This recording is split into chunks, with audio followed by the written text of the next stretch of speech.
adelantaban ellos, somos Marlene y Manuel y desde el año 2020 estamos poniendo en marcha este proyecto que se llama Laboratorio Biomimético en el Parque Natural de Redes, en un pueblo de 30 habitantes en la montaña de Asturias.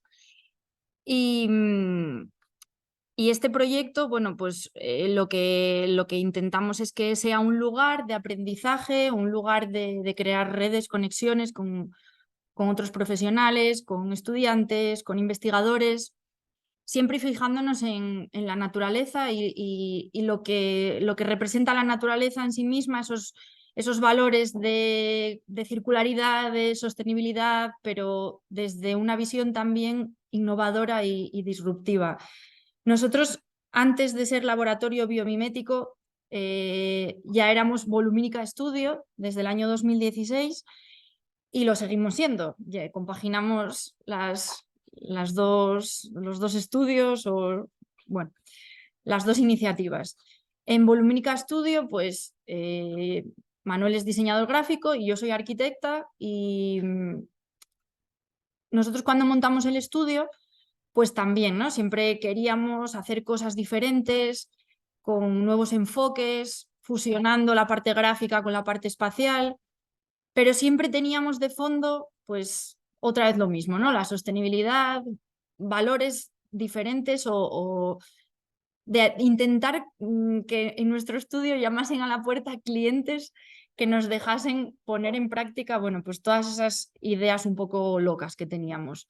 Eso cogió tanta fuerza que de ahí acabó saliendo Laboratorio Biomimético, ¿vale? Nosotros, a la vez que hacíamos proyectos más normales, pues siempre había algún cliente o alguna oportunidad que nos permitía hacer las cosas de otra manera y entonces, bueno, al final Laboratorio Biomimético acabó cogiendo fuerza por sí solo.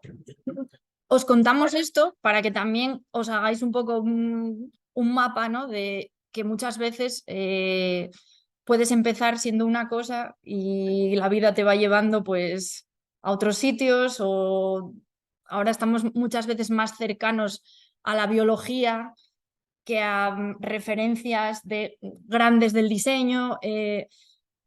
Entonces, bueno, que muchas veces los que sois estudiantes que estáis hoy aquí con nosotros, pues que no tengáis miedo en probar, en relacionaros con otras disciplinas, eso que está tan de moda ahora, ¿no? La multidisciplinaridad, la interdisciplinaridad, pues sí, pues os animamos a todos, ¿vale? Esa es una de las cosas que hemos hecho, dejar de fijarnos en diseñadores famosos, en diseñadores míticos de otras épocas y nos hemos empezado a fijar en la naturaleza, cómo diseña y cómo fabrica la naturaleza. De ahí que la naturaleza sea nuestro maestro, nuestra maestra y que sea nuestra inspiración. Este es nuestro hijo mayor, Rafael, y bueno, es verdad que cuando uno es padre comienza a ver la vida a través de los ojos y las experiencias de sus niños, pero en nuestro caso esta conexión con la naturaleza también es así.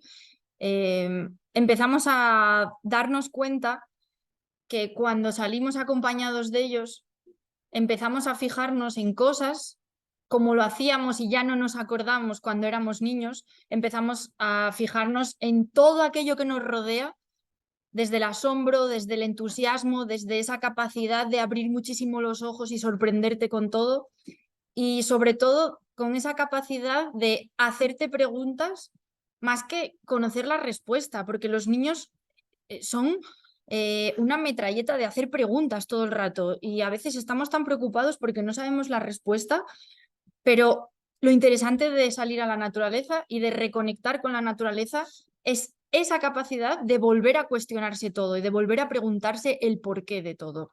Luego ya vendrán las investigaciones y las respuestas, ¿vale? Pero hay que empezar a salir con ese filtro, con las gafas del asombro. A nosotros nos gusta mucho David Attenborough o Attenborough, que hace poco empezamos a pronunciarlo en inglés. Y David Attenborough pues, en una de sus reflexiones pues nos contaba que en la Tierra, en el planeta, hay más de 4 millones de plantas y de animales. Y esto significa que hay más de 4 millones de soluciones para resolver los desafíos de mantenerse con vida. Para nosotros esto significa que hay más de 4 millones de ejemplos para bioinspirarnos y aplicarlo a nuestra disciplina. Y cuando digo nuestra disciplina, lo que sea, a lo que os dediquéis, ¿vale?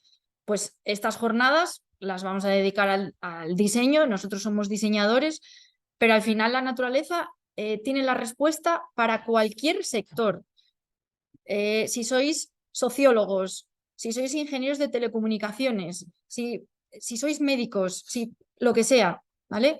Siempre se puede recurrir a la naturaleza para buscar respuestas y para buscar inspiración para innovar.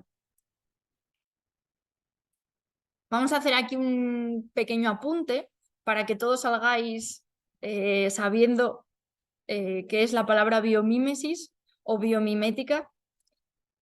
Si os enseñamos estas dos fotos, ¿alguien sabe la conexión que hay?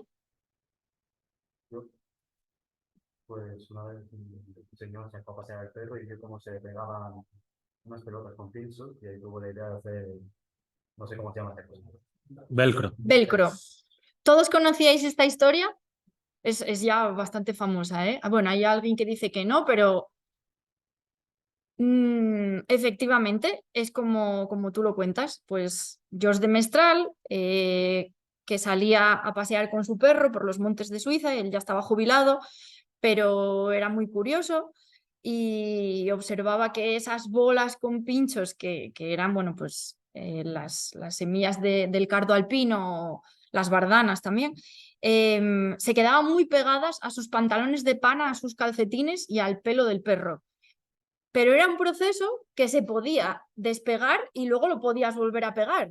Y lo podías hacer un montón de veces sin que perdiera la efectividad ese mecanismo, ¿no? Le llamó la atención, lo miró al microscopio y se dio cuenta de que al final ese mecanismo tan increíble venía definido por una geometría que era un gancho.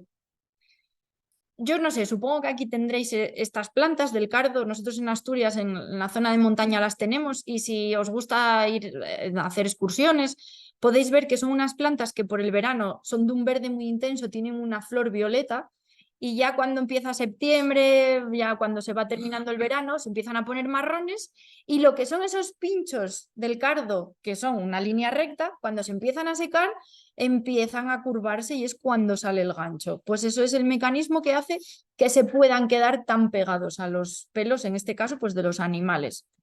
Bueno, porque hacen esto las semillas para poder dispersarse y viajar lejos y luego germinar en otro lugar, ¿no? Bueno, eso es muy curioso. Siempre que hablamos de fijarnos en la naturaleza, no tiene que ser algo literal, trasladar algo que observamos en la naturaleza, trasladarlo a un diseño, como sería fijarnos en geometrías o en formas. En este caso, esto es una semilla que lo que pretende es engancharse en los animales para trasladar esas semillas a otro lugar donde puedan germinar. Este hombre lo que vio es que se enganchaba y se desenganchaba fácilmente y cambió el uso. El uso es, voy a enganchar, voy a hacer un sustituto de una cremallera. Puedo engancharme y desengancharme fácilmente infinitas veces. Con esto quiero decir que no es copiar directamente a la naturaleza, hay que crear en el camino una abstracción. No tiene que ser todo literal, ¿vale? Claro, esa funcionalidad que en la planta sería para viajar, pues aquí simplemente es un mecanismo, ¿no? de sujeción. Bueno, a modo de curiosidad, para los que sepáis francés, que lo vais a pronunciar mucho mejor que yo, que sepáis que la palabra velcro viene de la contracción de terciopelo gancho, ¿vale? Velus crochet, o como se diga en francés, y de ahí viene esta marca. Tardó 10 años en patentarla y os animamos a que busquéis imágenes y planos de ese proceso de patente porque son maravillosos esos dibujos. Y bueno, para que veáis que algo tan sencillo también como un velcro, ¿no? que a día de hoy sigue totalmente actual y es algo que sigue funcionando, pues el origen y bueno, y que fueron 10 años, ¿no? de ese proceso de abstracción y de implementación. Por tanto, podríamos decir que aunque el ser humano siempre se fijó en la naturaleza para innovar desde la prehistoria, pero este es un poco el ejemplo que marca como esa salida, ¿no? de la biomímesis. Y al final, ¿de qué se trata? Pues de estudiar cómo funciona la naturaleza para innovar, ¿vale? Ya sea para mejorar algo que ya existe o para inventar algo nuevo.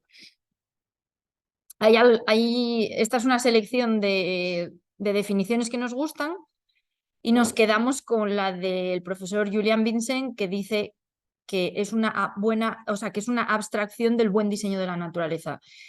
Es una frase muy corta, una definición muy corta, y están dando por sentado varias cosas que la naturaleza diseña bien y lo que os decía Manu, que al final es una abstracción, ¿vale? Porque si no estaríamos hablando de biomorfismo o de biofilia o de otros términos, pero al final la biomimética implica hacer una abstracción que para eso, bueno, pues es donde ponemos a funcionar nuestras mentes creativas también, para coger una inspiración y transformarla en otra cosa.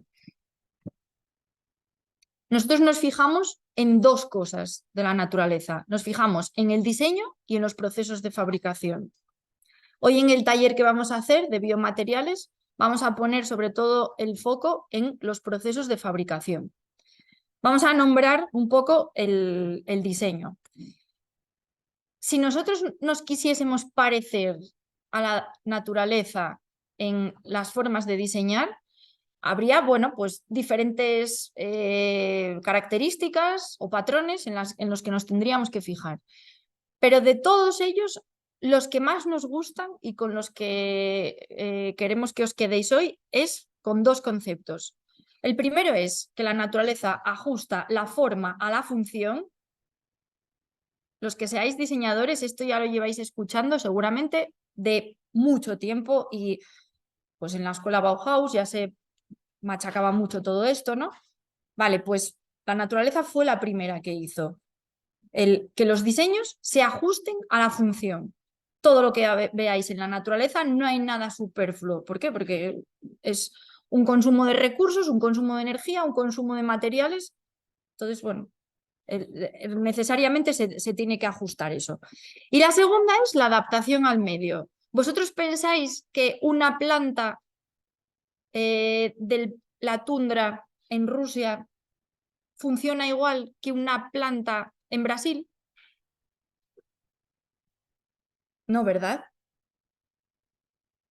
Sin embargo, ¿por qué un edificio de oficinas acristalado en Moscú puede ser igual que un edificio de oficinas acristalado en Santiago de Chile? Al final necesitamos un confort en los espacios interiores. Pues en unos sitios necesitaremos calefacción, en otros sitios necesitaremos aire acondicionado, en unos sitios necesitaremos sistemas de sombreado, en otros sitios necesitaremos poder coger toda la luz, la poca luz disponible que tengamos al día. Entonces, ¿por qué los edificios modernos, voy a poner paréntesis, modernos, son iguales en todas las partes del mundo? Un edificio, al igual que una planta, no puede protegerse, no puede marchar corriendo a meterse a una cueva cuando viene un temporal. Vale, pues en la naturaleza todo funciona porque hay una adaptación al entorno. Hay una adaptación a unas características, a unas condicionantes, ¿vale? Cuando estamos hablando de diseño, deberíamos de tener esto muy presente, ya sea adaptarnos a un entorno climático, adaptarnos a un entorno social, a unas necesidades, adaptarnos a un usuario final, ¿sí? Pero siempre hay que estar pensando en esa interacción, ¿vale? Creemos que es algo importante a tener en cuenta en el diseño.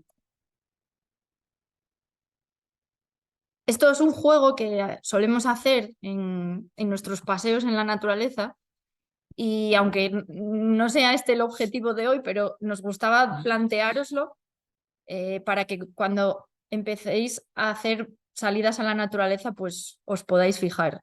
Eso que decíamos de que la forma siempre sigue a la función, pues hubo un científico español al que le debemos mucho, un gran divulgador, Él puso en marcha todas las iniciativas de Cosmocaixa y él quería acercar los museos de ciencia a la ciudadanía de una forma muy accesible. Y Jorge Wagensberg pues reconoció que en la naturaleza hay muchísimas formas, pero hay unas que predominan por encima de otras, que se repiten muchas más veces. Y son estas 6 que veis en la pantalla, ¿vale? Son la esfera, el ángulo, el hexágono, la espiral, la hélice y el fractal. Y que además se fijó en que tenían una función concreta. La forma sigue a la función. ¿Veis cómo la esfera? ¿Qué se os ocurre que tiene en la naturaleza forma esférica y que protege?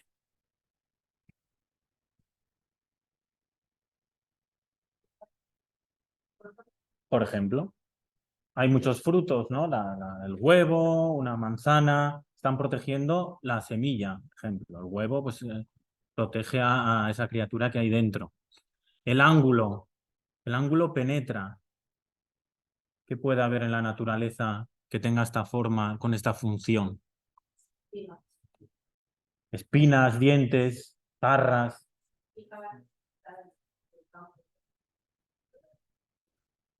Y lo que decías antes de la castaña, los oricios de las castañas, además de tener una forma esférica, también tienen pinchos. Claro. Y eso es otra pista también de la naturaleza. En la naturaleza muchas veces se da la circunstancia de que un mismo objeto sea multifuncional, ¿vale? Como las navajas suizas, que al final en un mismo objeto hay muchas funciones, desempeñan muchas funciones. Y eso es algo interesante también a tener en cuenta en el diseño. Bueno, esto lo desarrollamos. Sí, el hexágono pavimenta, si pensamos en las abejas, la espiral empaqueta, guarda las colas de muchos animales, la hélice agarra y el fractal, que es casi el más complejo, ¿no? El fractal va como colonizando. Si nosotros quisiésemos ir ocupando, llegar a muchos sitios desde un punto, bueno, pensamos en los rayos, en nuestros sistemas circulatorios, nerviosos. En el metro aplicado a diseño. Claro, lo interesante de esto es, vale, en la naturaleza se dan estas formas y estas funciones, pero ahora tenemos que ir un paso más allá. ¿Cómo podemos aplicar todo esto a nuestro mundo?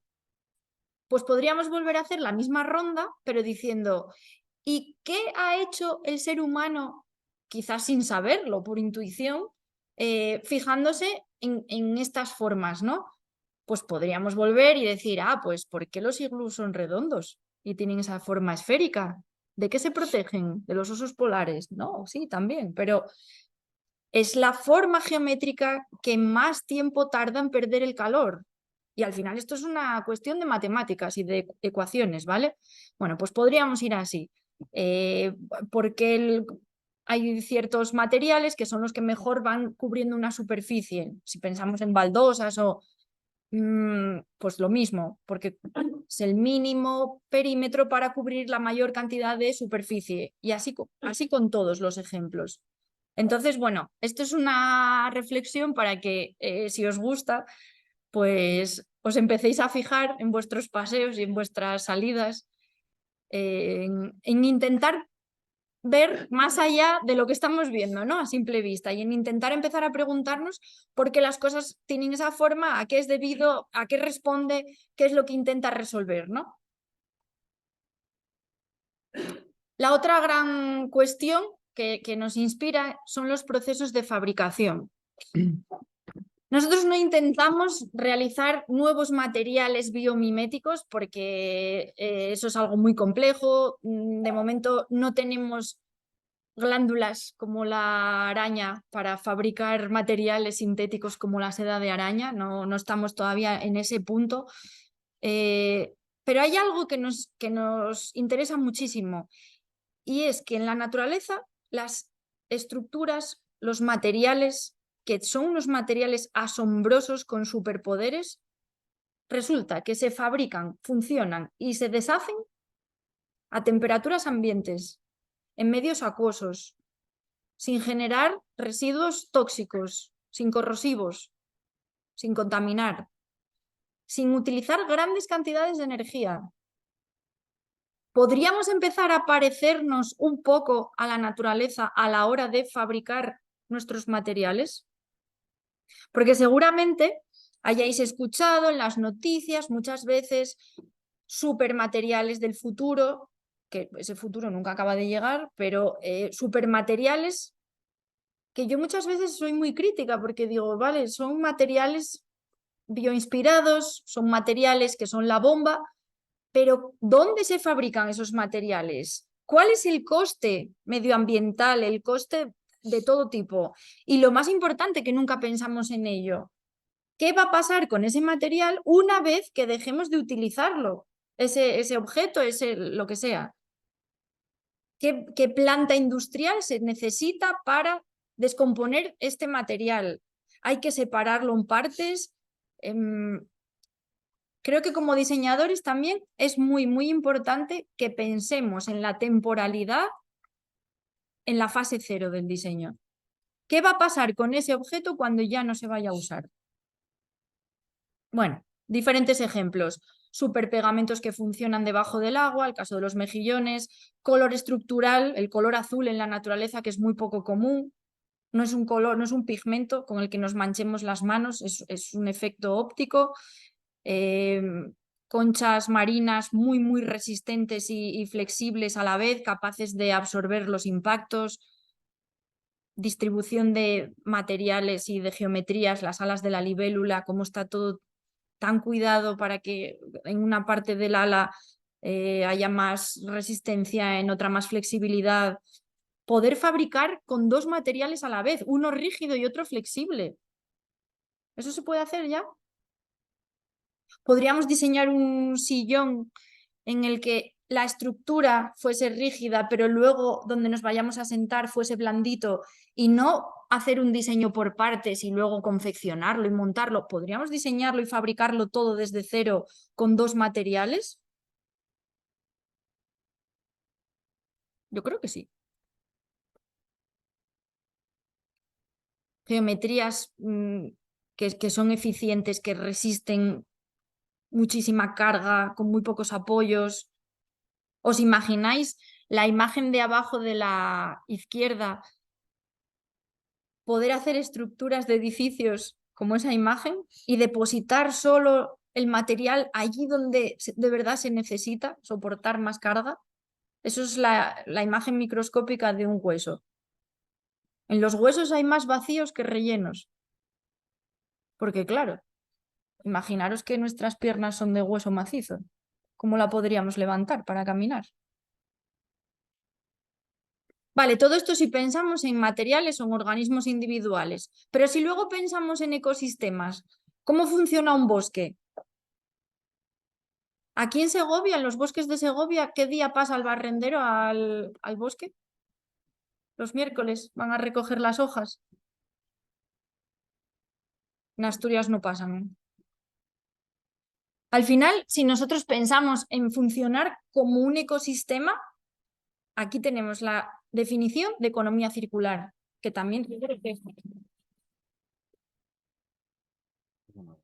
Ya lo sé. Economía circular, ¿vale? Bosques, economía circular. Vale. Este es nuestro pequeño taller, donde tenemos alguna herramienta, microscopios, bueno, cosas que tenéis vosotros aquí, fabricación digital. Pero para nosotros, nuestro taller y nuestro laboratorio es esto. Es un laboratorio al aire libre.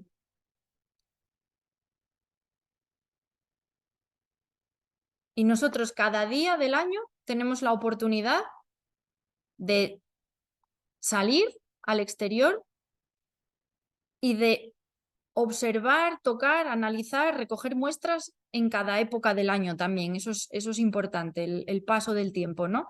Y lo que volvemos a decir otra vez, la adaptación a esas condiciones cambiantes.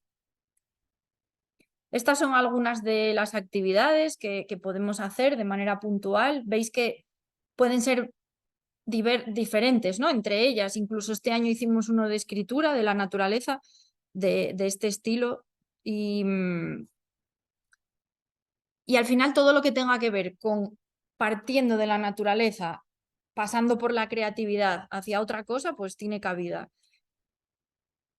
Nuestra cita más importante son los cursos de verano, el Summer Lab Biodesign, en el que cada semana pues es dedicada a un tema.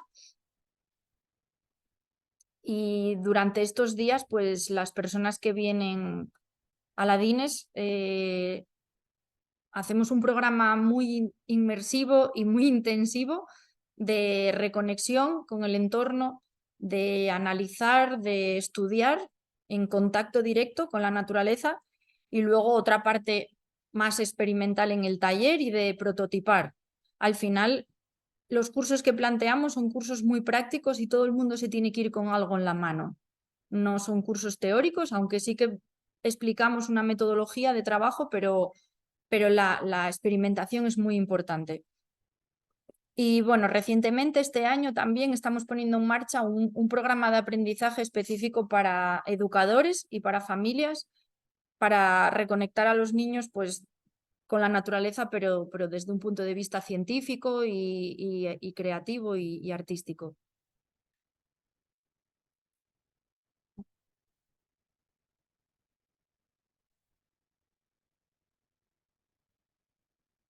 Bueno, esto es un vídeo, si queréis, para haceros una idea del sitio en el que estamos.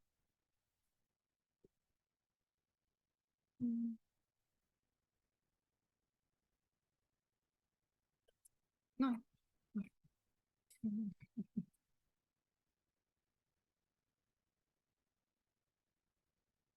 Patrocinado por... Es que no me acordaba del vídeo. Si no lo podíamos haber tenido cargado. ¿El qué?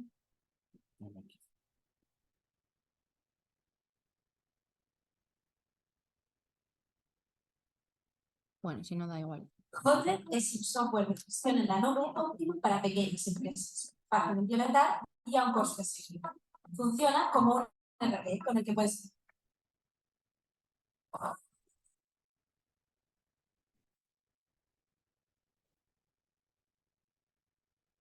laboratorio biométrico es un lugar que conecta la naturaleza con el diseño de la ciencia.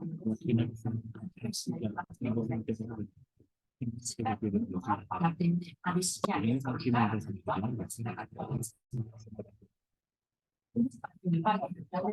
para explorar a mis procesos creativos.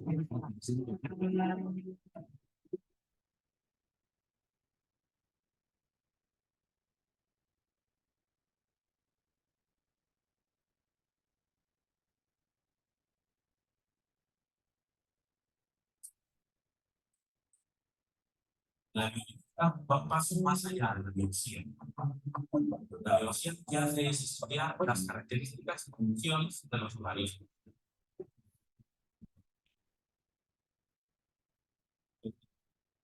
La bioquímica estudia esas adaptaciones para resolver desafíos de los temas.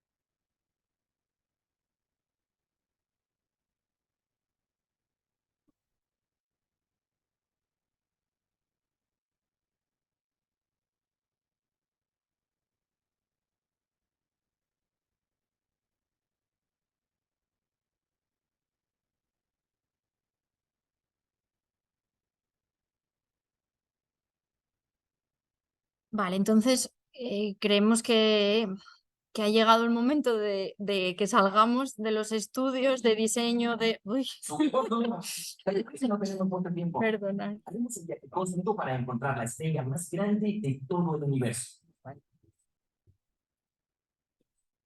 La primera estrella que pasamos es nuestro propio Sol. No es el más grande que existe ni cerca, pero sigue siendo enorme. En su interior podrían caber 1.000.000.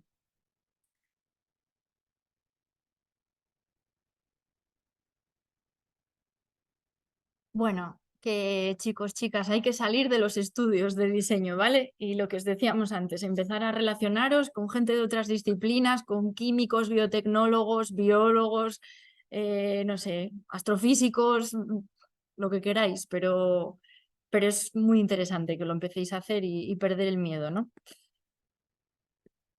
Vale, esta es nuestra metodología de diseño y como veis aquí en este diagrama, pues hay esas tres grandes patas que es siempre partiendo de la naturaleza y ese diseño pero con un prototipado, siempre, prototipado como sea. Hoy vais a prototipar con los biomateriales. Tenemos algún recurso como bueno, este cuaderno, este canvas para poder hacer esa traducción desde la biología hasta el diseño. Y ahora vamos a contaros muy rápidamente pues algunos ejemplos de cosas que hacemos. Nos inspiran las formas en la naturaleza, como desde una semilla poder llegar a hacer diseños estructurales que los podemos implementar con impresión 3D. O en este caso, bueno, pues con fabricación sustractiva, con una cortadora láser, ya sea desde objetos de pequeña dimensión hasta la escala ya más constructiva. También, ¿por qué no?, las formas aplicadas al diseño gráfico. El color es algo que nos interesa mucho. Bueno, creo que por aquí hay alumnas y alumnos de textil y de eso seguro que ya sabéis mucho también, de temas de pigmentos. Aparte de los pigmentos, bueno, intentamos también trabajar las paletas de color y todos los conceptos que eso significan en otras aplicaciones. Los plegados en la naturaleza. Podemos aprender mucho de cómo las estructuras se pliegan para resolver diferentes funciones y es algo que también nos...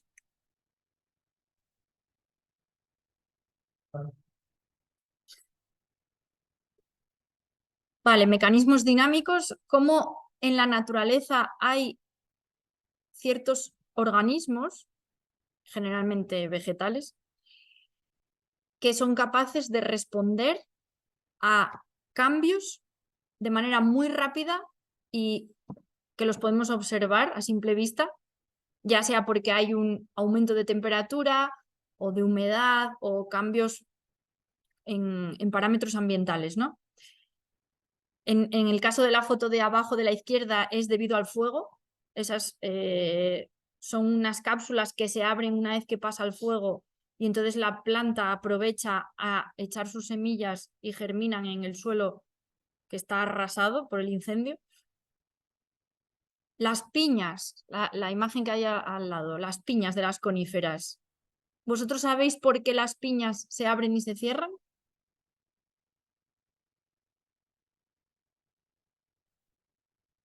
Si las cogemos ahora para Navidad, para decorar, ¿cómo están? ¿Cerradas o abiertas?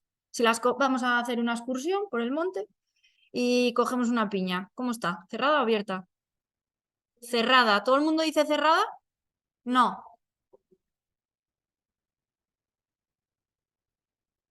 Bueno, a veces cerrada, A veces abierta. cerrada y a veces abierta, claro, sí. Pero generalmente si saliésemos ahora y encontrásemos una piña estaría cerrada. Quiere decir que acaba de caer y está mojada y vale. La llevamos a casa, está cerrada, vamos a suponer que la encontramos cerrada. La llevamos a casa, en nuestra casa hace calorcito y ¿qué le pasa a la piña? Que se abre. Vale, pues esto es lo que le pasaría en la naturaleza. Llega la primavera, la piña se abre, dentro, en esas escamas, están las semillas. Son como papel de fumar y entonces se abren en primavera con el sol, con el calor y se van secando. Al final es como madera, ¿vale? Es un material higroscópico que lo que hace es, cuando suelta la humedad, pues se abre. Podemos hacer este experimento en casa. Cogemos la piña, la metemos en agua, se cierra. Sacamos la piña, la ponemos cerca de un radiador, se abre. Volvemos a coger la piña, la volvemos a meter en agua, se vuelve a cerrar. ¿Cuántas veces podríamos hacer esto? No sé, muchas, hasta que nos cansemos y lo estaría haciendo todo el rato. ¿A qué enchufe está conectada la piña para poder hacer eso? A ninguno. ¿Podríamos crear materiales, objetos, estructuras que sean capaces de responder a los cambios que hay a su alrededor sin estar conectado a un enchufe? ¿O quien dice un enchufe dice a un Arduino, a una placa solar? ¿Y a alguien se le ocurre en qué podríamos aplicarlo? Algo que se abre y se cierra según la humedad del ambiente. Parasoles, un edificio. Solo con el material del que está hecho. A ver, las alumnas de textil. Venga, patente a la vista. ¿Podríamos crear un tejido para ropa deportiva que cuando empezamos a correr mucho y a sudar se abran unas escamas y permita una ventilación? ¿Sí? ¿Por qué no? Ya existe todo esto. Vale, pues un poco partiendo de ese concepto y de la multimaterialidad que hay también en otros organismos como las conchas de los bivalvos, nació este proyecto que es de, bueno, nosotros lo llamamos impresión 4D porque hay como una cuarta dimensión que es la deformidad en el tiempo o los cambios a lo largo del tiempo, que sería una impresión 3D sobre un material, un textil muy elástico. Bueno, aquí vosotros tenéis impresoras 3D que podéis hacer la prueba. Lo que hacemos es con una tela que es muy elástica, lo sujetamos en la cama de la impresora, la sujetamos con unas pinzas bien estirada. Imprimimos unas geometrías sobre ella y cuando soltamos, pues ese material, esa energía que está almacenada, reacciona. Y bueno, en este caso, por ejemplo, habíamos impreso un zigzag. Lo que hizo fue convertirse como en este tubo que dijimos, oye, pues mira, podría utilizarse como una prenda, ¿no? Como una sujeción, ¿no? Para la prenda. Aquí el proyecto era un poco experimental, realmente era, vamos a ver qué pasa, imprimiendo geometrías diferentes en una tela elástica y a ver cómo reacciona. En este caso, la impresión está hecha con un PLA normal, que hay una... Cuando nosotros hacemos una presión, una fuerza mecánica sobre esa estructura, la estructura se aplana o coge la tridimensionalidad. Pero imaginemos que en vez de un PLA es un material que es capaz de reaccionar con la temperatura. Y en vez de tener que estar nosotros haciendo la fuerza con el dedo, pues simplemente con más temperatura, pues esa estructura se abre o se cierra. ¿Sí? Vale, ya por último, bueno, pues os vamos a hablar del proyecto de los biomateriales, que aunque en el taller profundizaremos más, pero porque tengáis ahora una visión más general también. Llevamos desde hace 3 años y medio, más o menos, investigando.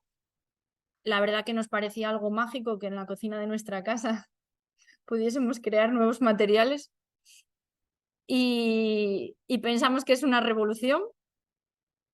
Es una revolución que los diseñadores puedan fabricar sus propios materiales y lo tenéis que entender así, como una revolución que está a vuestro alcance. Vale, siempre nos gusta mucho el mensaje que se transmitía desde la Bauhaus al final el diseñador gráfico, antes de ser diseñador gráfico, tenía que saber manejar muy bien la imprenta. Bueno, pues un poco con los materiales creemos que estamos volviendo a esa parte fuera de la pantalla y fuera del diseño y a empezar a hacer otra vez cosas con las manos, y eso lo que nos permite es que se nos dispare también la creatividad y el poder no depender, ¿no? De incluso otras industrias o... Es muy fácil el hacer prototipos, el hacer cosas, y hoy en día también con las herramientas que tenéis aquí en la escuela para hacer moldes, es mágico, todo esto es muy fácil. ¿Qué biomateriales desarrollamos? Pues bueno, bioplásticos. Bueno, veis ejemplos aquí de temas de packaging. Claro, el objetivo es sustituir pues un material de un solo uso que lo vamos a utilizar para meter un objeto que ni siquiera queremos el packaging y luego lo vamos a desechar, ¿no? Pues si podemos utilizar materiales biodegradables, no vamos a contaminar y además podemos utilizar, como es el caso en el de esas galletitas. Esas galletas es un proyecto circular que hay en Asturias, unas chicas que hacen esas galletas con pan que no sale a la venta en las panaderías. Ellas lo recogen, lo trituran y lo utilizan como materia prima para hacer estas galletas. Entonces, ellas tenían un problema, ¿no?, con el plástico, decían, claro, estamos haciendo un proyecto circular y como que no acabamos de encontrar un material que merezca la pena, ¿no? Que siga un poco nuestra filosofía. Entonces hicimos este biomaterial con lo mismo que utilizaban ellas, con ese pan rallado, y le añadíamos gelatina y creábamos estas láminas de biomaterial que luego las puedes tirar en un jardín y se van a degradar y no va a quedar ningún residuo. El del centro es uno que hicimos con la magalla de la sidra.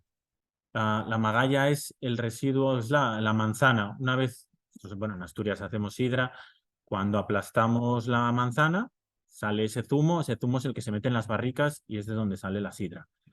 Pero esa manzana luego no tiene un objetivo, o sea, se desecha.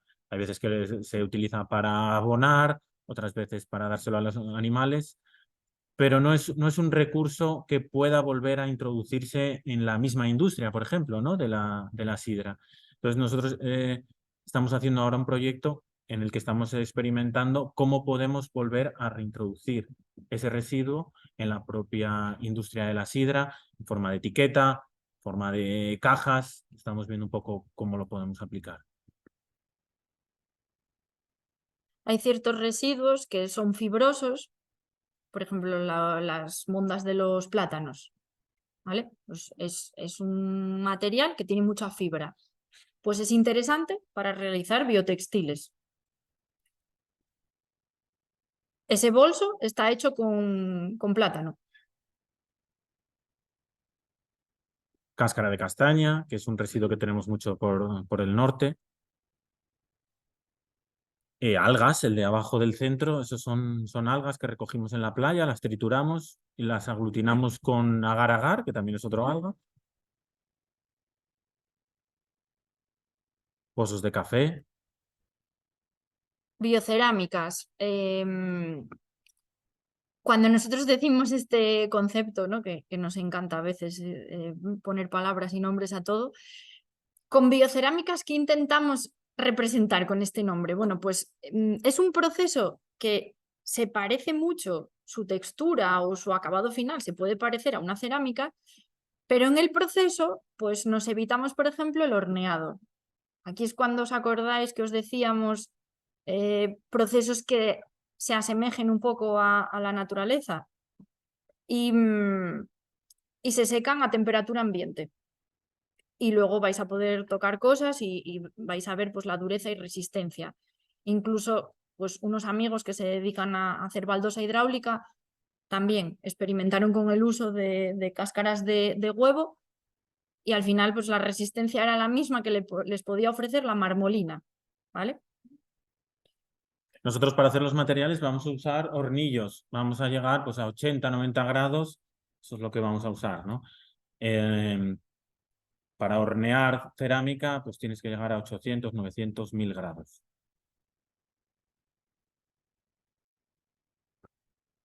Diferentes tipos de señalética, podemos utilizar pues el marcado láser para poner mensajes, logotipos en estos materiales. Bueno, esto era la magalla, ¿vale? Lo que veis en la placa de Petri pequeña, pues eso sería lo que se saca del yagar.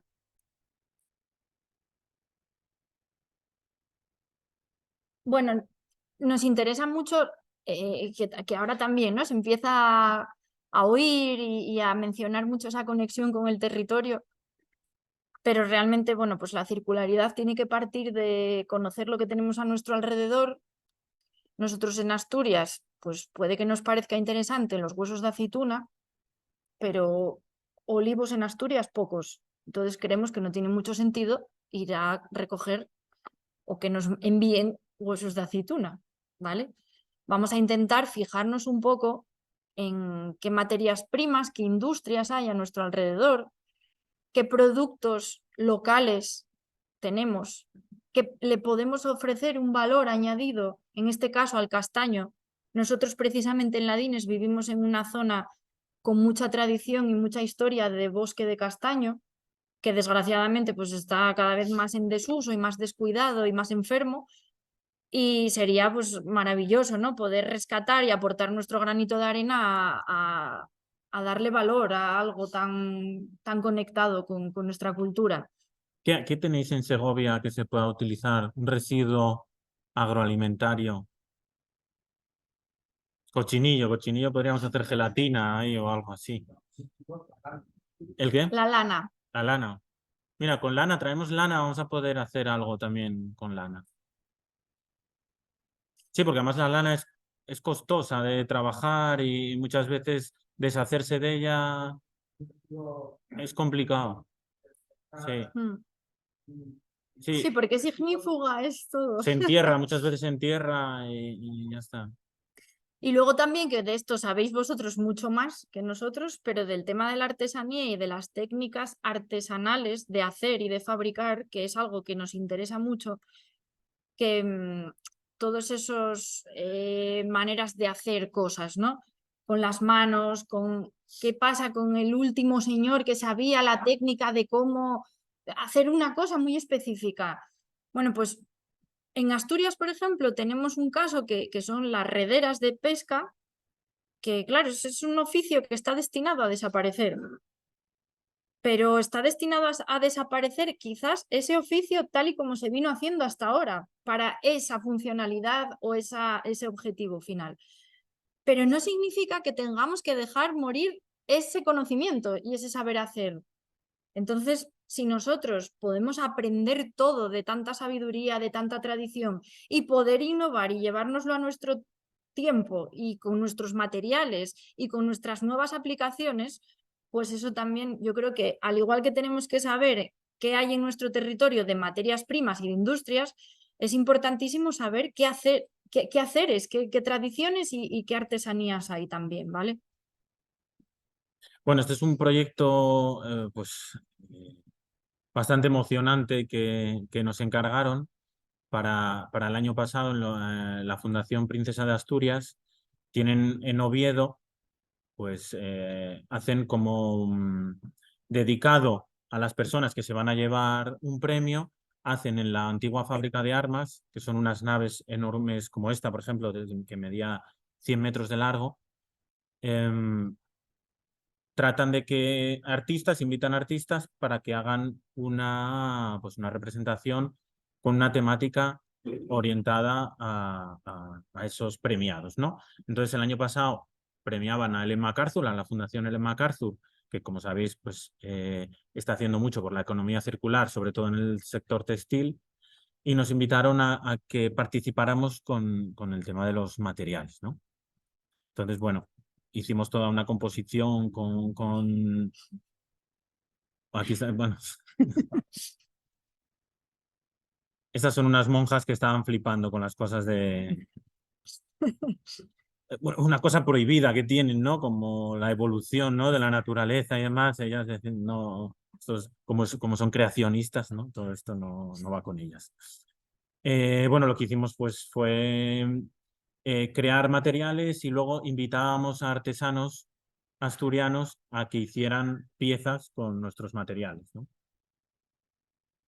Hicimos una muestra para que la gente pudiera tocarlos y pudiera ver que hay otras soluciones, ¿no? Esto es un panel enorme que hicimos donde, bueno, veis la palabra circular, las placas de Petri que eran oscuras, pues se hicieron con café, con pozos de café, y las otras pues con una gelatina que coloreamos con tintes alimentarios, ¿no?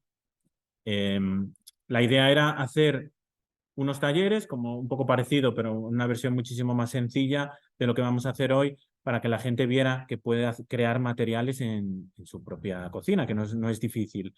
Pasaron 200 personas por los talleres que hacíamos y luego esas placas que íbamos haciendo con un mensaje se colocaban en aquel panel grande, ¿no? También animábamos a las personas que hacían estos materiales a que en la propia placa podían dejar escrito un mensaje para Ellen. Y para nosotros, bueno, pues era muy emotivo el proyecto porque era una manera de involucrar y de dar a conocer la economía circular, pues desde los niños hasta las personas más mayores, y toda la gente que pasaba por allí lo podía experimentar. Y al final, como que el mensaje último era que entre todos, pues yo creo que sí que podemos hacer las cosas de otra manera, ¿no? Y esta es ella el día que visitó la instalación y que colocó de manera simbólica la última placa. Luego, bueno, también hubo gente que el último día, cuando se desmontó todo, podía ir a recoger sus biomateriales y sus placas para seguir utilizándolo como un Bueno, molde. esa fue una idea feliz que tuvimos de decir, no, bueno, puedes venir a buscarla después, pero claro, ven a buscarla entre 1700 placas de Petri, pues era complicado que encontraras la tuya. Pero bueno, hubo gente que Sí, hubo gente que... no sé cuánto tiempo estarían buscando. Y bueno, y hasta aquí.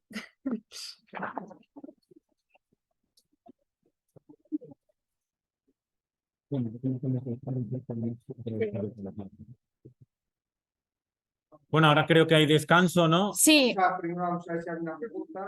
Bueno, lo primero también deciros que estáis todas invitadas, invitados a ir a vernos a Asturias, a la Dines, y seréis súper bien recibidos. Os enseñaremos el bosque y os invitaremos a un culín de sidra, así que eso ya... No, si no, no lo decía. Desde el secretariado y hacer el paso porque hay una pregunta. Yo creo que, como indicaba ya el propio título de la charla, ha sido muy inspirador. La verdad es que, bueno, yo creo que por ahí va todo, o sea, que no es el campo, no es un campo, es el campo, o sea, por ahí vamos para nuestro futuro. Sí. Y bueno, yo ahora tengo alguna pregunta, pero prefiero que preguntéis vosotros. No hay preguntas, no surgen dudas, no surgen cosas. Bueno, pues nada, voy a romper yo. A mí hay cosas que cuando se habla de creación de nuevos materiales a través de procesos biológicos o de biocreación, nosotros ya hemos visto algunas cosas, sobre todo con el tema de residuos, como las hojas de las plataneras, la piña, etcétera. Pero claro, esto a veces tiene una cara B, ¿no? Porque claro, dices, bueno, vamos a eliminar materiales contaminantes por este tipo de materiales y claro, cuando solo pasas a la producción industrial te das cuenta, pasa por ejemplo, ahora está pasando con la impresión digital, con los materiales que se utilizan muchas veces de almidones o del maíz, que se empiezan a extender grandes cultivos de maíz para poder abastecer el mercado, se eliminan cultivos tradicionales, cuando no bosques, que a veces, muchas veces también es complicado, ¿no? Sí, nosotros por eso hay una parte de la metodología que enseñamos, que hay un punto crucial, que es que cuando llegas al final te obligamos a volver a un punto inicial intermedio para que, siendo tu peor crítico, evalúes tu proyecto desde esas gafas biomiméticas, ¿no? Intentar pensar esos conceptos de la naturaleza utiliza solo el material que necesita, la naturaleza utiliza, en el caso de la naturaleza, la energía solar, pero nosotros podríamos otro tipo de energías renovables, cómo se va a deshacer, está en armonía con el entorno, favorece la cooperación, la biodiversidad. Yo creo que es importantísimo no perder el equilibrio y que si de verdad sepamos analizar desde el punto de vista sostenible, que la sostenibilidad muchas veces no implica solo contaminación, implica muchas cosas, factores económicos, sociales, de igualdad, y eso hay que tenerlo muy presente. Entonces, no puede ser que dé la vuelta a la tortilla y que por hacer algo sostenible por otro lado, estés volviendo otra vez a meter la pata, ¿no? Entonces hay que ser muy críticos de con los todas maneras, procesos. el término cradle to cradle, ¿no? Tú tienes que ver el proyecto que estás haciendo, cómo nace y cómo muere, digamos, ¿no? Si tú la comparación que estás haciendo es con la extracción de petróleo, seguramente ya ahí vayas a mejorar bastante, pese a que se estén quitando otro tipo de cultivos para ahora plantar maíz por el ácido poliláctico y demás, ¿no? Eso tienes que compararlo sí o sí. Luego no sé dónde quería ir. Es que Félix, yo creo que la pregunta un poco iba porque si resulta que por hacer PLA, pues ahora vamos a dejar de plantar maíz para comer o yo qué sé, o vamos a cargarnos un bosque para hacer plantaciones masivas de maíz para hacer PLA, pues Sí. hasta qué punto ya eso sé. es equilibrado o tiene sentido, ¿no? Luego también hay que Por pensar muy sostenible que sea el PLA. que nosotros tampoco no decimos por ejemplo, que el plástico sea malo. El plástico, siempre lo decimos, que tiene sus usos que son tan válidos como otros materiales. Una silla de plástico que va a estar en un exterior donde le dé el agua, donde se vaya a mojar y va a seguir bien, pues es un uso maravilloso y no hay que sustituirlo, ¿no? Pero sí que hay otras opciones que sí que en la parte en la que vosotros sois los primeros que vais a influir como diseñadores, cuando vas a diseñar algo tienes que pensar cuál va a ser el uso que tiene. Entonces, puedo elegir entre 1.000.000 de materiales, voy a elegir los que sean más óptimos para ese uso. Yo creo que también en el diseño, o bueno, en todo, ¿no? Es que es como que se pone de moda algo y nos volvemos locos. Los biomateriales están muy bien y son maravillosos, pero quizás la madera sea mejor para lo que tú estás haciendo. O el acero, ¿por qué no? Una chica una vez que nos decía que si podía hacer una cafetera con biomateriales. Y digo, pues, pero si es que una cafetera de metal funciona muy bien, no hay que volverse loco tampoco. Hay que pensar bien que estos son materiales que son biodegradables, que tienen una duración, bueno, a ver, en interiores donde el agua pues no se va a caer por ellos, no hay humedad, no hay temperaturas altas, pues hay estudios que dicen que dura más de 10 años, ¿no? Una lámpara, una cosa así, algo de interiorismo. Pero en exteriores pues se van a degradar, entonces no puedes pretender utilizar un material de estos para algo que no, para lo que no está hecho. Y luego también es interesante que si tú estás aprovechando realmente un residuo que supone un problema, en Galicia se estima que hay casi 3.000 toneladas de cáscara de mejillón como residuo al año, ¿vale? 3.000 toneladas. Pues claro, es que ya no saben qué hacer con tanta cáscara de mejillón, porque con una pues hacen biomasa, con otra lo utilizan para fertilizante, con otra hacen hormigones, pero llega un momento que dices, ostras, es un problema. Hay otras cosas que no suponen un problema y que quizás si forzamos mucho la máquina para querer obtener demasiado residuo, ya puede empezar a suponer un problema. Entonces, yo creo que ahí está como el equilibrio, ¿no? Manu decía antes que la magalla en Asturias no supone ningún problema. Pues de toda la vida la magalla, a las vacas les encanta la magalla. No supone, a ver, también a veces viviendo en los pueblos te das cuenta de que conceptos como la economía circular, por supervivencia y por necesidad, lo tenían muy interiorizado, aunque no lo llamaran economía circular, ¿no? Pero yo creo que ahí está un poco el equilibrio entre realmente ver una oportunidad sostenible y pasarse de vueltas ya.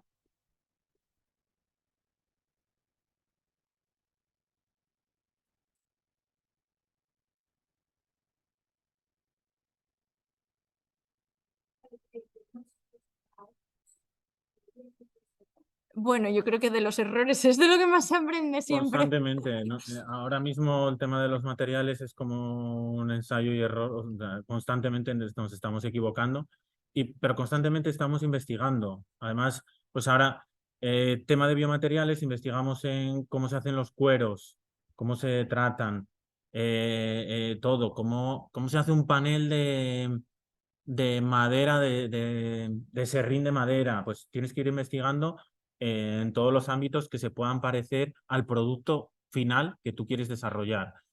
Y vas haciendo pruebas, habrá cosas que salgan mal, cosas que salgan bien y pues habrá algunos errores que sean un éxito. Por ejemplo, el panel que hicimos este panel que hicimos nos trajo por la calle la Amargura. Eran, claro, 1.700 placas de Petri que estaban en una nave abierta con muchísima humedad y los materiales empezaron a salir, le empezó a salir moho. Porque es un problema grande, claro, esto se lo come el Pero de moho. un día para otro. O sea, unas melenas de moho así Entonces, se claro, salían de las placas. nosotros no era nuestro objetivo, pero a la gente le encantó ver que esos materiales estaban realmente vivos y que eran realmente orgánicos. Y luego quedaban, tenemos de hecho alguna foto que sí que ponemos, que creo que está por aquí, ¿no? Mirad, este por aquí, el de Eso la no es parte nada, izquierda. Ahí vemos que está saliendo moho y es bonito, es bonito. Pero Y- nosotros, claro, de un día para otro empezaba a salir moho y se convertía en una masa de moho. Y teníamos que ir cambiándolos. Sí, este también, este proyecto de los textiles. Este proyecto que al principio empezamos con unas geometrías súper complejas y no llegábamos a ningún sitio con esas geometrías tan raras y todo tan rebuscado. Y de repente cosas súper sencillas pues daban unos resultados totalmente inesperados y que jamás lo hubiéramos, no sé, planeado. Donde está la botella, esos son círculos, círculos puestos unos al lado de otros y generaba esa estructura. El otro es una retícula de cuadrados y veíamos que uno subía y otro bajaba y eso lo hace de manera automática. No sabíamos cómo iba a salir. Y en los que era intencionado nunca llegamos a lo que, Sí. a lo que queríamos. Por eso hay que jugar, es un juego.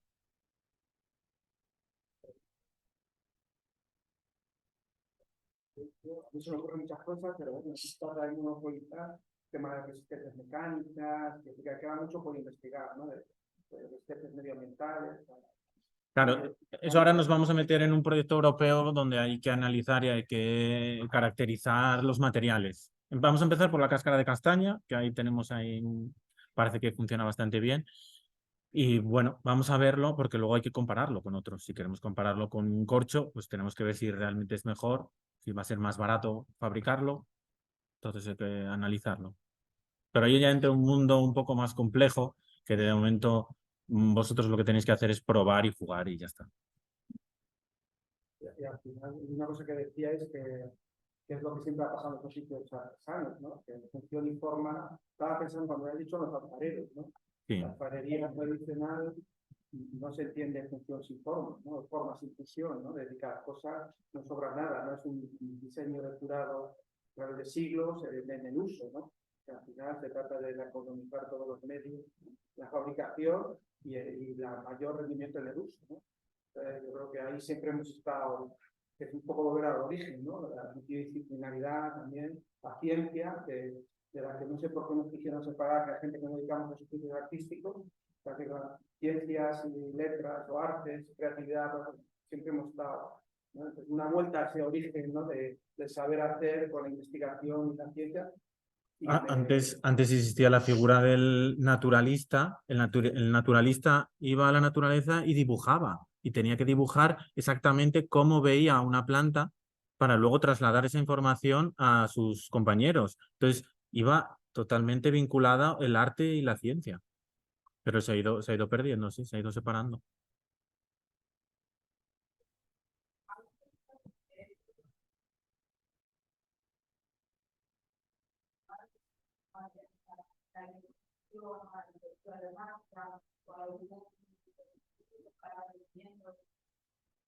Sí. ¿Qué término más bonito? Arquitectura vernácula. Muy bien. Sí, no, siempre pensamos en eso. De hecho, estos son paneles acústicos, térmicos, decorativos. Bueno, pensamos un poco que puede ir por ahí, ¿no? Pero tenemos que ver si realmente funciona como aislante.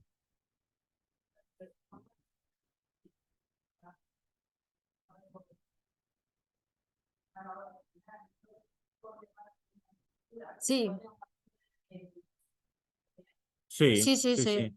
Sí, pero como ya nos escuchaste que nosotros siempre buscamos una función, la parte estética sí es positiva, pero para nosotros siempre es secundaria. Bueno, de hecho, porque son paneles, en este caso estamos pensando en paneles vistos, para que tú puedas jugar con una composición de diseño, crearte tu propio mural.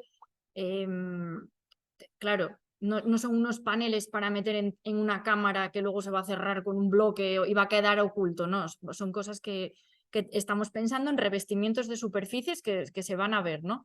Entonces esa componente estética la tiene sí o sí. Porque otra cosa que bueno, hoy no mencionamos, pero es que la belleza en la naturaleza, que cuando a veces estamos diseñando y no sabemos cómo mezclar un rojo y un verde, es imposible mezclar un rojo y un verde. De repente sales un día en otoño, ves una manita roja en medio del bosque verde y dices, ostras, voy a hacer una foto con la aplicación esta que me saca ya los RGBs, los pantones, todo, porque en la naturaleza es que todo es armonioso y todo funciona y todo es bello y todo es estético.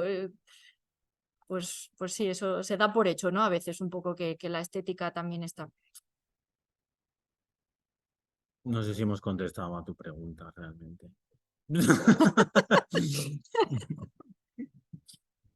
Bueno, luego vas a ver muestras de materiales que tenemos. Igual se te ocurre a ti cualquier otra cosa.